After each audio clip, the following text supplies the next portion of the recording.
श्री सच्चिदानंद सद्गुरु साईनाथ महाराज की जय। सद्गुरु भरद्वाज महाराज की जय। మాషాన్ని ఒక భక్తులు అడుగుతున్నారు, మాషారు ఈ మధ్య పెద్దలు ఒకరు శంబళంలో అవతార పురుషుడు వచ్చి జన్మించారని చెప్పారు, అది నిజమేనా? అంటే కలియుగం అయిపోయి కృతయుగం త్వరలో రానున్నదా? మొత్తం తీసేసి మళ్ళీ పెట్టారా కృతయుగం అన్నట్టు. ఈ మధ్య పెద్దలు ఒకరు శంబళంలో ఒక అవతార పురుషుడు వచ్చారని చెప్తూ ఉన్నారు, జన్మించారని చెప్పారు, అది నిజమేనా? అంటే కలియుగం అయిపోయి కృతయుగం త్వరలో రానున్నదా అని మాస్టర్ అడిగితే మాస్టర్ చెప్తున్నారు, ఎంత ఆలోచించినా కానీ ఆ విషయం అంత ప్రస్తుతం కాదని నాకు తోస్తుంది.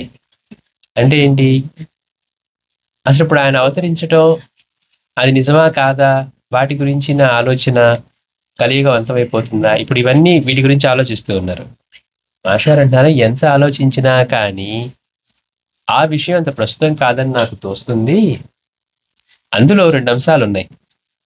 ఒకటి, అవతరించిన మాట నిజమా. 2, ఆ విషయం మనకి ఎంతవరకు ఉపయోగం. అవునండి, ఆయన అక్కడ అవతరించారు, అది నిజమా కాదా ఒక విషయం.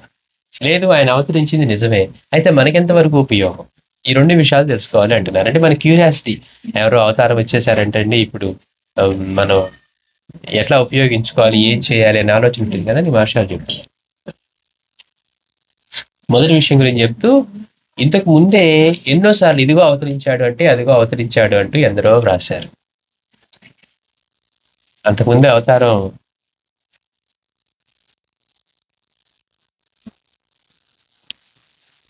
ఇంతకు ముందే ఎన్నోసార్లు ఇదిగో అవతరించారు అంటే అదిగో అవతరించారని వాళ్ళు వీళ్ళు ఇట్లాంటి రాశారు.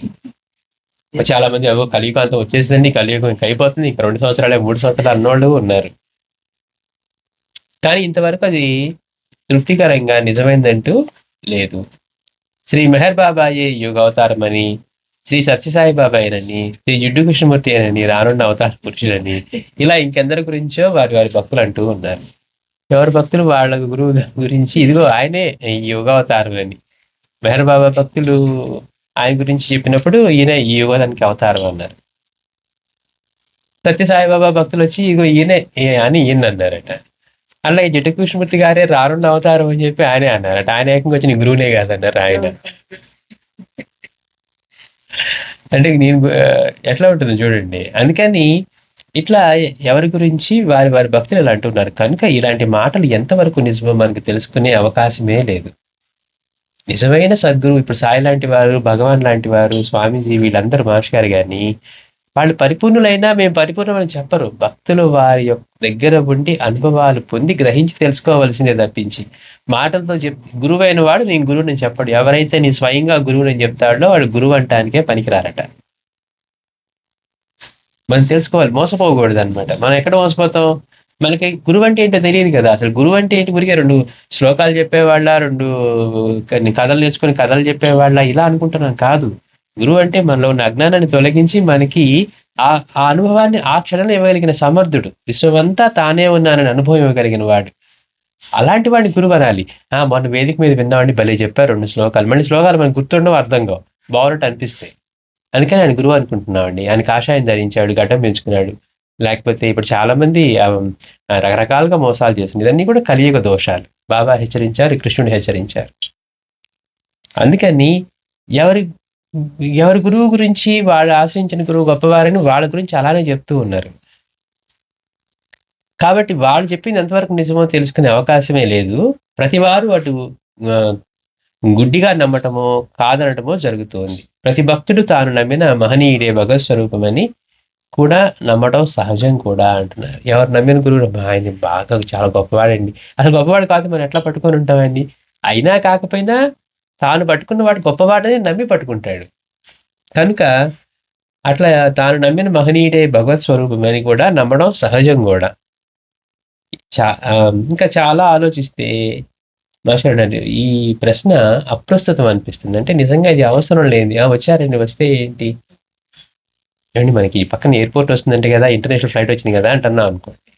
మనకి బయట దేశానికి వెళ్ళే అవకాశమో, లేకపోతే వీసానో, లేకపోతే అసలు నీడో లేదనుకోండి, పక్కన ఇంటర్నేషనల్ ఎయిర్‌పోర్ట్ వస్తే మనకేంటి? ఇంటర్నేషనల్ ఫ్లైట్ వచ్చిందండి. ఇక్కడి నుంచి కనెక్షన్ వచ్చేసిందంట. నువ్వేదన్నా ఫ్లైట్ వెళ్ళాలనుకుంటున్నావా? నీకు కేపబిలిటీ గానీ, ఎలిజిబిలిటీ గానీ, లేకపోతే కనీసం కోరిక గానీ ఉందా? లేదండి. ఊరికనే ఇంటర్నేషనల్ ఎయిర్‌పోర్ట్ వచ్చింది. మనకేం ఉపయోగం? అంటే ఏంటంటే, దానితో నీకు ఎంత ఉపయోగం అనేది దాన్ని ఎలా వినియోగించుకుంటావో నీకెంత అవసరం అనే దాన్ని బట్టి ఉంటుంది. ఇంకా మాస్టారు ఇంకా అద్భుతంగా చెప్తారు దాన్ని. కనుక ఈ ప్రశ్న అప్రస్తుతం అనిపిస్తుంది. ఒకవేళ భగవంతుడు అవతరించినా ఆయన రక్షించబోయేది శిష్టులనే. ఎవరిని రక్షిస్తాడు? అంటే శిష్టులని. మంచి వాళ్ళని రక్షిస్తాను అన్నారు. అంటే చక్కటి నైతిక పరివర్తన కలిగి ఉన్న వాళ్ళనే. ఎవరైతే మంచి ప్రవర్తన కలిగి నైతికంగా, ధర్మంగా జీవిస్తూ ఉంటారో, ఒకవేళ దుర్మార్గుల పాలి నుంచి రక్షించవలసి వస్తే వాళ్ళని రక్షిస్తాడు ముందు. కనుక ఒక భగవంతుడు అవతారమే వచ్చినా ఆయన ఎవరిని రక్షిస్తాడు అంటే ఇలాంటి శిష్టులని. ఎవరైతే నైతిక పరివర్తన కలిగి ధర్మంగా ఉండి భగవంతుని ఆశ్రయించి ఉంటారో వాళ్ళని ఆయన రక్షిస్తాడు. దైవం అవతరించుకున్నా కూడా మన కర్తవ్యం అదే అంటున్నారు. ఆ కర్తవ్యం నెరవేర్చినప్పుడు భగవంతుడు అవతరించినా అవతరించకున్నా మనకు ఆయన పట్ల అనుగ్రహం లభిస్తుంది. ఇది మనకు ఆ ప్రశ్న అప్రస్తుతమే కదా. ఇక యుగాల ప్రసక్తి కూడా అంతే. నైతిక పరివర్తన చెంది సాధన చేసే వారికి ఈ కలియుగం చక్కని అవకాశమని, ఇతర యుగాలలో ఎంత శ్రమిస్తే గాని దాని సత్ఫలితం ఈ యుగంలో స్వల్పయత్నంతో లభిస్తుందని శ్రీ గురుచరిత్ర చెప్తుంది. మనం కలియుగం అనగానే ఏం చెప్తున్నాం? దోషాల నిలయం 100%. కానీ సద్వినియోగం చేసుకొని సాధన చేసుకునే వాళ్ళకట మిగిలిన యుగాల కంటే కూడా కలియుగం ఉత్తమమైందట. ఎందుకని? ఇంతగా చెడిపోయిన దానిలో కొంచెం చేసినా కానీ మనకి పాస్ మార్కులు వేసేస్తాడు ఆయన. పాత రోజుల్లో అనుకోండి, మనం చూడండి, వాళ్ళు జీవితకాలాలు తపస్సు చేసుకునేవాళ్ళు. మనకి అక్కడ అదేం లేదు కదా. ఇప్పుడు కొంచెంసేపు కూర్చొని పారాయణ చేసుకోరా, నీ పైన దృష్టి పెడతారంటే కూడా మనం సరే బాబా ట్రై చేస్తా అంటూ ఉన్నాం. అంటే మాస్టారు ఏం చెప్తున్నారు? మనకి ఈ కలియుగం వినియోగించుకునే వాళ్ళకి అత్యంత ఉపయోగకరమైంది. మిగిలిన దోషాలు ఉంటే ఉండొచ్చు కాక. అందుకే అంటున్నారు, యుగాల శక్తికి వస్తే నైతిక పరివర్తన చెంది సాధన చేసేవారికి ఈ కలియుగం చక్కని అవకాశమని, ఇతర యుగాలలో ఎంతో శ్రమిస్తే కాని రాని సత్ఫలితం ఈ కలియుగంలో స్వల్ప యత్నంతో లభిస్తుందని శ్రీ గురుచరిత్ర చెప్తుంది. గురుచరిత్ర పారాయణ చేసిన దత్తస్వామి బాబా దర్శనం అవటం మనకి చూస్తూ ఉన్నాం. గత యుగాల్లో అయితే వాళ్ళు తపస్సులు చేయాలి తలక్రిందరికి. అసలు దత్తస్వామి దర్శనం దుర్లభం, పేరు తెలియడమే కష్టమైపోద్ది. కానీ మనకి ఇవాళ శ్రీ గురుచరిత్ర పారాయణ చేసుకుంటే గురువు దర్శనం కావటం కానివ్వండి, కొంతమందికి దత్తస్వామి దర్శనం అవటం కానివ్వండి, లేకపోతే ఏకంగా పలానా చోటకి వెళ్ళని ఆయన సందేశం రావటం కానివ్వండి, ఇవన్నీ అద్భుతంగా జరుగుతూ ఉన్నాయి. కనుక కలియుగంలో మనకి వినియోగించుకునే వాళ్ళకి, సాధన చేసి నైతికంగా ఉండే వాళ్ళకి ఇది ఎంతో ప్రయోజనకరమైంది. అంటే మనం వినియోగించుకోగలగాలి. కనుక నిరంతరం భగవంతుని శరణుజొచ్చి స్మరించిన వారిని కలిమలం అంటలేదని శాస్త్రం. ఎవరైతే మనం గురుచరిత్రలో చెప్తూ ఉంటారు కదా, కలిపురుషుడిని ఎవరి దగ్గరికి వెళ్ళదు చెప్తున్నారు, గురువుని ఆశ్రయించి సేవించే వాళ్ళ దగ్గరికి నువ్వు వెళ్ళనే వద్దు అన్నారు.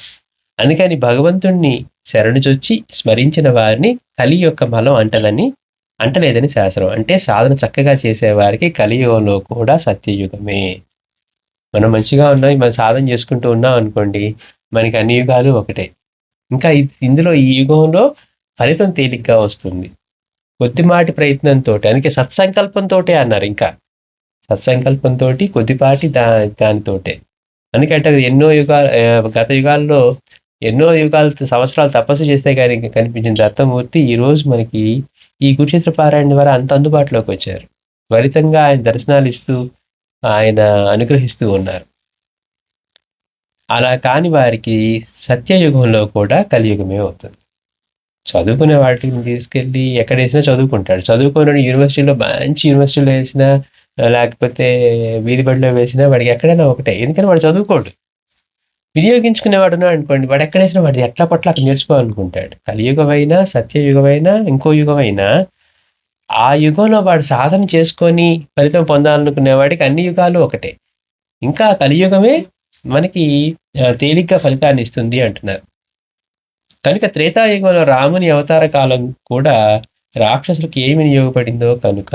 అంటే ఏంటి మహర్షి గారు అంటున్నారు, మరి త్రేతాయుగంలో మరి అప్పుడు అందరూ కొంచెం కొద్దో గొప్ప ధర్మంగా ఉన్నారు కదా, మరి అప్పుడు రాక్షసులు అట్లానే ఉన్నారు అంటున్నారు మహర్షి గారు. అంటే ఆ ప్రవృత్తి ఉన్న వాళ్ళు అని. మరి వాళ్ళందరూ కూడా సాధన చేసి తరించి ఉండాలి కదా, రాక్షసులే ఉండకూడదు. కాదు కనుక వాళ్ళకి అది మామూలు కాలమే.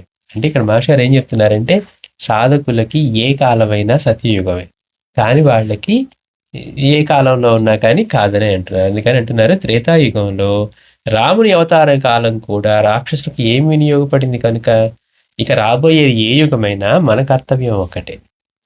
ఏ యుగమైనా రానివ్వండి. ఇప్పుడు చాలా మంది ఏమంటారు, కలియుగం అయిపోయిందండి ఆల్రెడీ, ఇంకో యుగంలోకి వచ్చేసామంటారు కొంతమంది.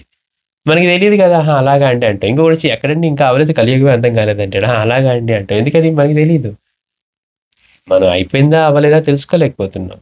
చుట్టూ చూస్తే జరిగే సమాజంలో ఉన్న అవినీతి అన్యాయం చూస్తే మనకేమనిపిస్తుంది, నిజమండి కలియుగమే నడుస్తుంది అంటాం.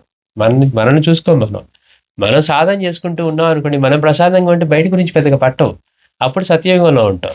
కానీ మనం అందులో లేం కనుక మనం బయట చూస్తూ అన్ని ఇలాంటివి ఉన్నాయి కనుక అమ్మో ఇది కలియుగమే అయింది అంటాం.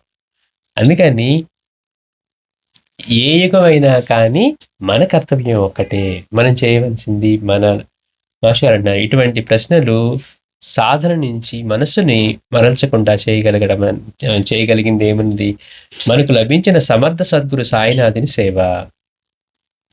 మనం మనస్సుని ఇటువంటి వాటి నుంచి మరల్చకుండా ఉండి చేయగలిగేది ఏంటి అంటే, మనకు లభించినటువంటి సమర్థ సద్గురుడైన సాయినాథుని సేవ, చరిత్ర పారాయణ, గురు చరిత్ర పారాయణను సార్థకం చేసుకోవడం మనకు చాలు అంటున్నారు మాస్టర్ గారు. అంటే ఏమంటే అక్కడ మహాత్ములు వచ్చారు, ఇక్కడ గొప్ప వాళ్ళు వచ్చారంట.